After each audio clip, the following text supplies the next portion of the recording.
start with the percussive section. We've got, in the synthesizer, we've got 3 layers of oscillators, like I said. The percussive section is 1 layer of oscillator. So you don't have the detuning effect that you have over in the ensemble section, but you do have a lot of different sounds with different controls. And let's dive right into them. First of all, we're going to talk about the electric piano. The electric piano sounds like this.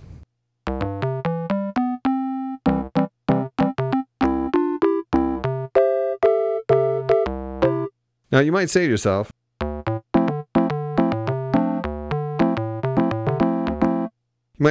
hey, you know, that doesn't sound a whole lot like an electric piano. Well, it kind of doesn't, but it does sound like what it sounds like, which is a nice set of square waves that have a certain level of functionality and kind of a nice sound.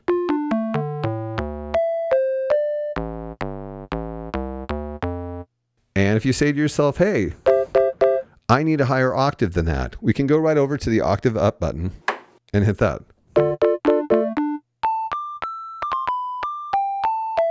That does sound kind of electric piano-y. And let's not forget, we do have full polyphony here, so. Now as I'm playing, you might be hearing this sort of interesting little click sound. If we go over to the accent section, there's a knob marked electric piano key click. You can control how much of a key click you're going to get on the electric piano. Let's listen. Hear that little poppy sound at the beginning of the sound? You can take it completely away so it's not there.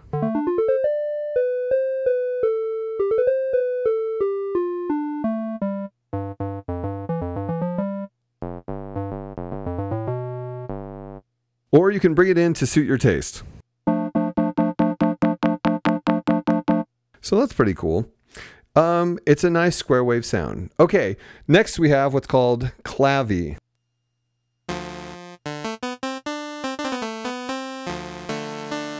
Kind of harpsichordy, kind of clavinet-y.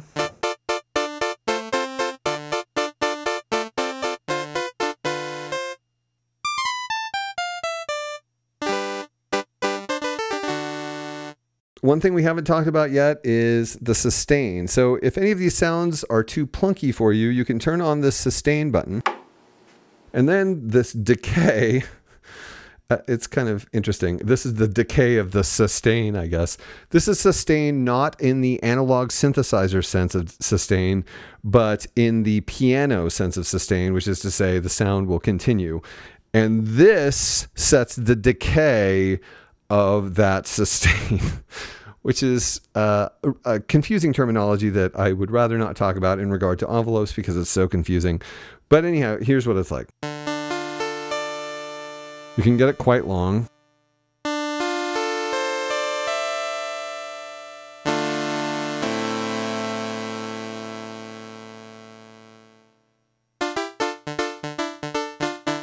But it allows you to, when it's on, it allows you to get more than what you get when it's off, which is this no matter what. So you can get, if that's too short for you.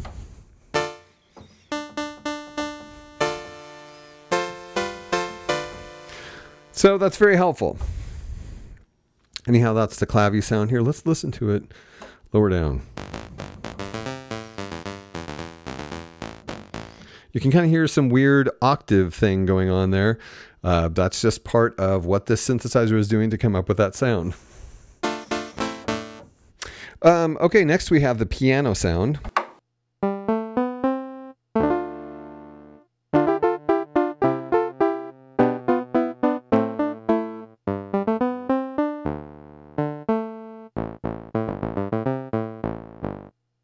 Let's go up an octave.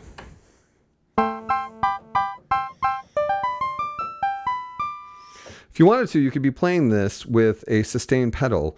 There is an input in the back that will allow you to sustain with a pedal. Let's listen to what happens when we add sustain to this.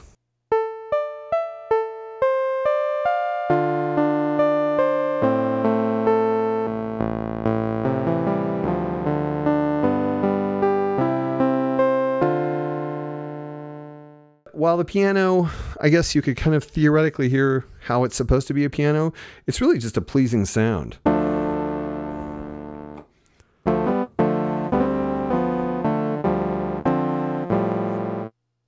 The next sound we have is Harmonics,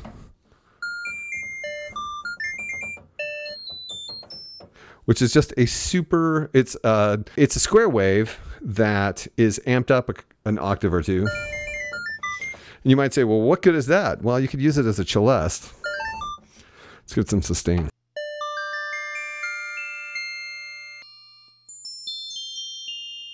Yeah, listen how high that goes.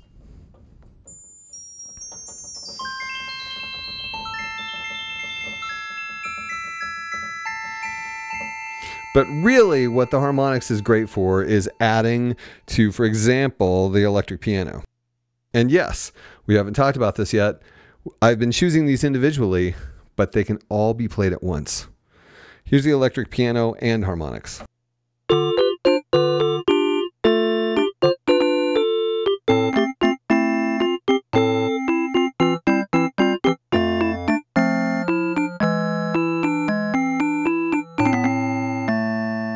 So then all of a sudden you're like, oh, well, that's kind of an electric piano sound. And yeah, that's what they were going for with that.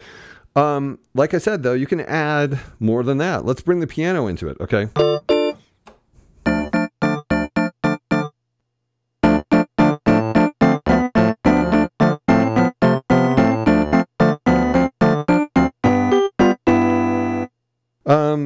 And then from that point on, it's just mix and match. Adding the piano to the electric piano gives more of an electric piano sound than just the electric piano. That was loud there, I think. I don't know if you've noticed. You probably have, and you're probably really irritated because you're like, hey, Mark, did you like not recognize that this is only happening in one ear? And actually, I did recognize that. That's what happens when you're using the individual outs on the back. And I did this for a very specific reason that you'll see. But starting off, before we get into the chorus phase, it's going to be in one channel of the ear. So I'm sorry if that's bothering you, but that's the way it's got to be until a few moments from now.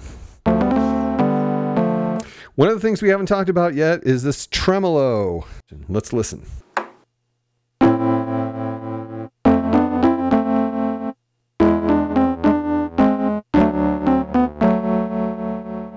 And of course, you can control the speed.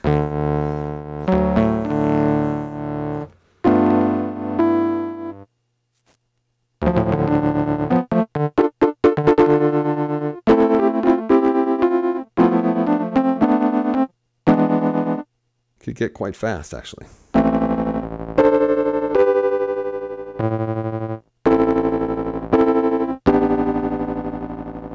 So that's awesome. All of these things can happen at once.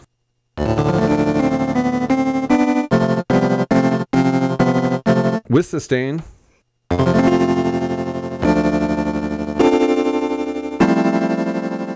And that's really cool. That's a big sound in itself. By mixing and matching these, you can get a variety of sounds. And I think that's what they were aiming for, so that the working musician or even the studio musician could have a variety of sounds to work with, whether they're reproducing something else or playing something new.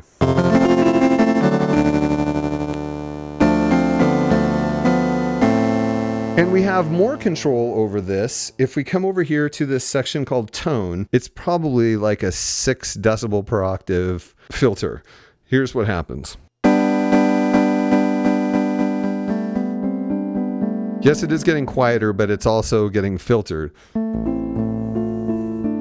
Now, I find that with this, it's not as useful as I would like it to be, but if you want to take like the hard edge off of the clavy sound,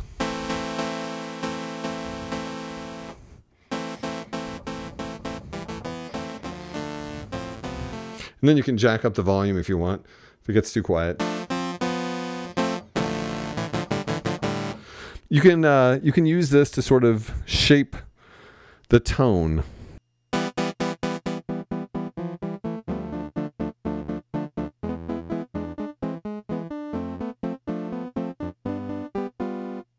So that is a thing you can do. And when you put all these things together, all these different sounds and different ways that you can combine them,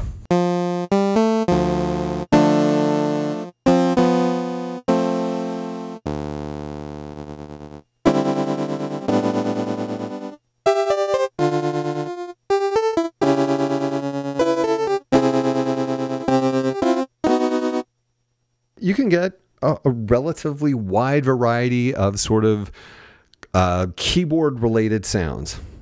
And so that is the percussive section. But there's one more thing we want to talk about with this guy, and that's over here in the chorus phase section. Chorus phase has a button marked percussive. And even though on this synthesizer, we have this incredible layer, 3 layers of oscillators, an individual articulation per note, which you're not really noticing as much here due to the fact that we don't have an attack. All of the attacks are sudden, but it's happening. Percussive gives us a chorus if we want an even richer sound. So let's hear how that sounds. Piano without. Let's take the tremolo off. And there's our stereo, finally.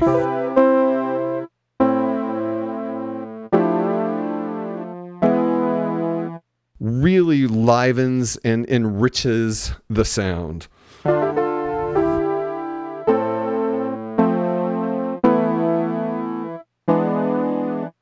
And over here, we have a joystick as a controller. Now this joystick controls a pitch bend. It's a whole step in either direction. But the joystick also controls the chorus phase. When you have it down low, the chorus phase is slow. When you have it up high, the chorus phase is fast. Now, it isn't as evident on the percussive side of things.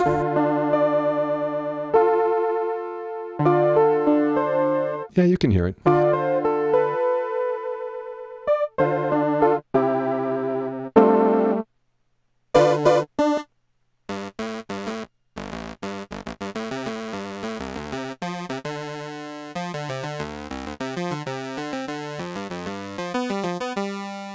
So yeah, all of these sounds sound a little richer with the chorus going on, especially in the percussive section, because we don't have the layers of oscillators happening in the same way in the percussive section.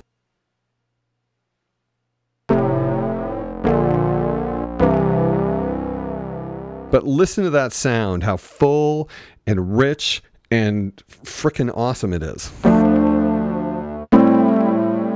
You're not going to get that from a lot of analog synthesizers, let alone digital.